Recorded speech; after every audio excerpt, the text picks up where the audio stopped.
Saúdo-vos de coração a coração, a cada uma, a cada um, neste projeto extraordinário do Governo de Cabo Verde, que está a tocar um tema vital nas sociedades atuais.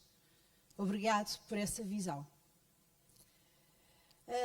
A grande Maya Angelou dizia que sempre que subia ao palco, trazia com ela todas as pessoas que tinham sido bondosas para ela e que tinham sido importantes na sua vida. E que assim nunca se sentia sozinha, que o seu coração se transformava num arco-íris. E na base dessa perspectiva está esta visão de interdependência, de que não é possível existirmos uns sem os outros e de que a saúde mental é essencialmente baseada na qualidade das relações que estabelecemos. Pediram para falar sobre felicidade no contexto familiar e social.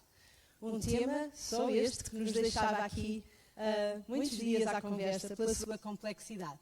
Sabendo que temos brilhantes oradores que se vão seguir e que nos vão falar das dimensões mais estruturais, vou mergulhar um pouco mais em concreto naquilo que se passa dentro das nossas famílias e que a ciência nos vai mostrando que é essencial para podermos ter, se não apenas saúde física, mental, relacional, ambiental, mas também conseguirmos chegar à experiência de felicidade.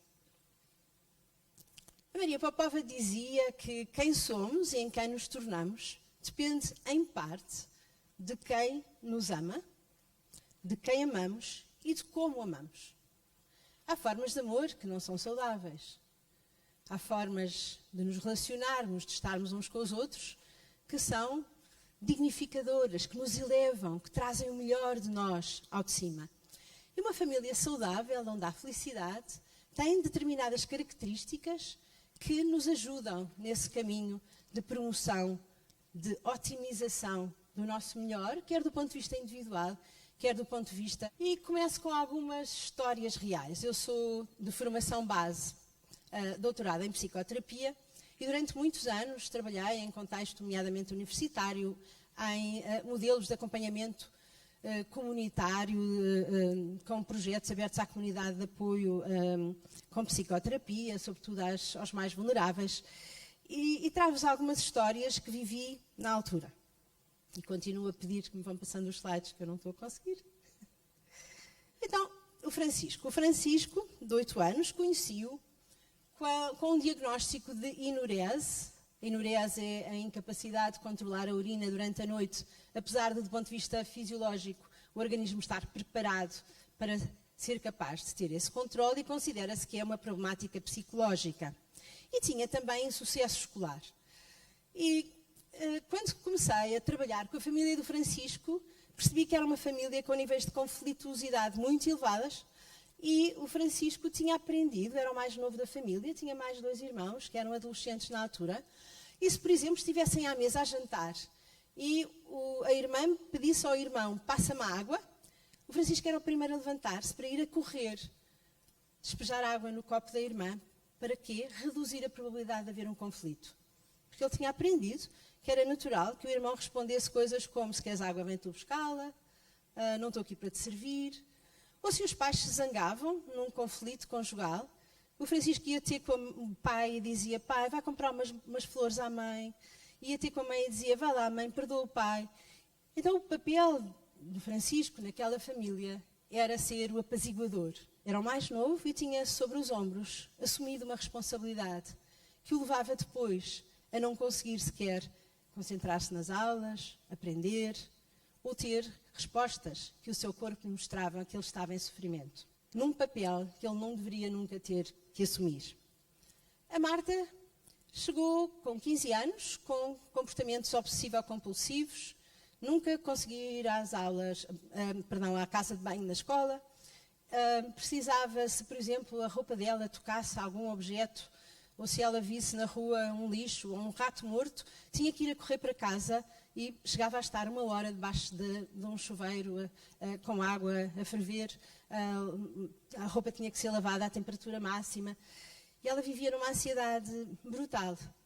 Tinha aprendido com a sua avó, que a tinha educado, a ter medo de doenças, a viver com uma tensão brutal sobre a possibilidade de haver alguma coisa má que ela não controlava, e o comportamento obsessivo-compulsivo tem como função baixar os nossos níveis de ansiedade. O Tiago apareceu-me como sendo um menino esquizofrénico, tinha 10 anos na altura, e começou a dizer que ouvia vozes. Ele, na escola, começou a ter comportamentos muito violentos, muito abusivos, partia as portas ao pontapé, andava constantemente à luta com colegas. E quando eu conheci o Francisco e a sua mãe, o Tiago e a sua mãe, o Tiago, perguntei-lhe o que é que as vozes lhe diziam dentro da cabeça dele. E ele disse, mas as vozes dizem-me para eu me portar mal. Eu disse, olha, e há alguma altura em que tu não ouças as vozes? E ele disse, quando o meu pai está cá. Então a história do Tiago é que o pai dele tinha emigrado para a África para trabalhar, e ele sentiu uma falta imensa daquele pai e o seu comportamento de uma mãe que ficou com filhos pequenos sozinha em Portugal e que também vivia em situação de grande stress. Cada vez que o pai vinha, ele era capaz de se portar bem e as vozes desapareciam. Também acontecia que a mãe ligava para o pai de cada vez que o Tiago tinha algum comportamento desajustado. Então havia um reforço. O momento em que ele contactava com o pai era exatamente a consequência dos momentos em que ele tinha vivido ou experienciado ou posto em prática algum comportamento considerado desajustado. Então as vozes tinham uma função muito importante, que era aproximar daquele pai, do qual ele sentia umas saudades tremendas.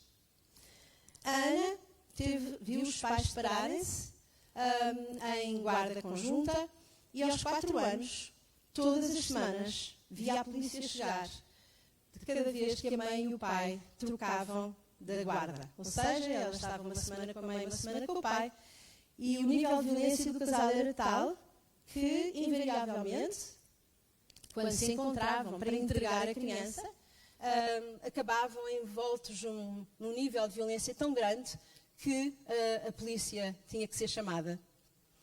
Então esta criança começou a ser vista na escola como uma criança problemática, porque António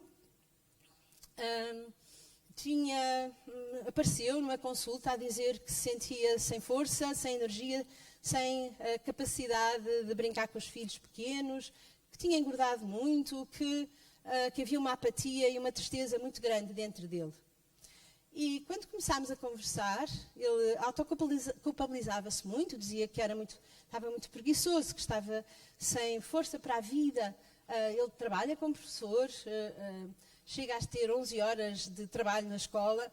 E quando começámos a conversar sobre como é que era a vida dele, e quando eu lhe perguntei se ele se imaginasse, se houvesse um milagre, o que é que seria o António cheio de energia, um António com propósito, um António com sentido, ele descreveu o que é que estaria a acontecer, e eu perguntei quem é que está consigo nessa altura.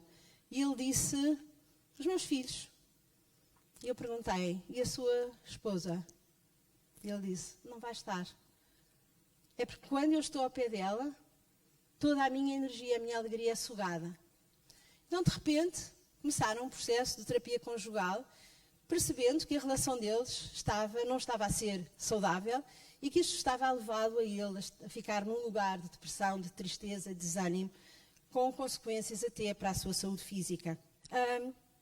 E, finalmente, o Jorge. O Jorge tinha 17 anos quando o conheci e os pais apareceram, era filho único. O pai entrou na nossa consulta e disse,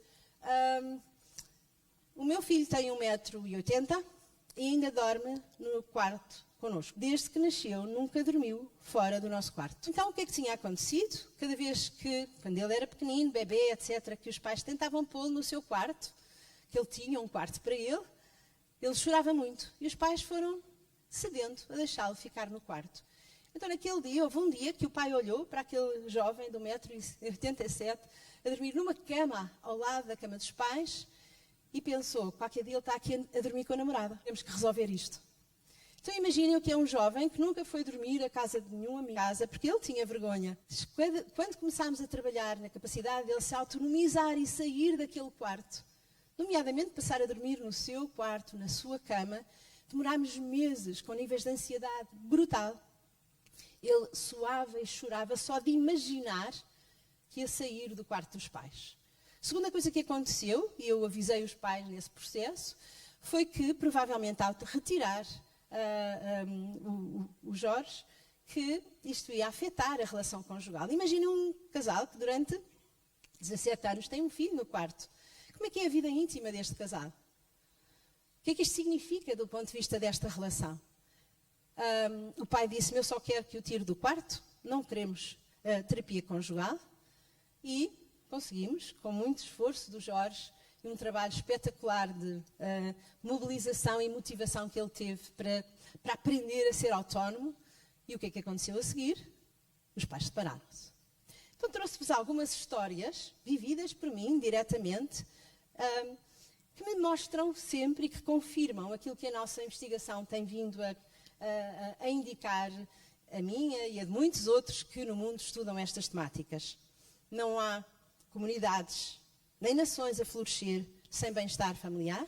E num paper científico que publiquei o ano passado, só sobre as dimensões estruturais da saúde mental, desde a questão da sustentabilidade, que vai ser tão bem abordada aqui por uma grande especialista esta tarde, até às questões da pobreza, de viver em guerra.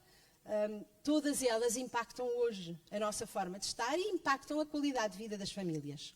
Conheci o Filipe há 15 dias, na Rua da Banana, é assim que se chama? Tinha atrás os seus bisavós, que em 1947 foram dos poucos que sobreviveram aos 75% da população cabo-verdiana que faleceu.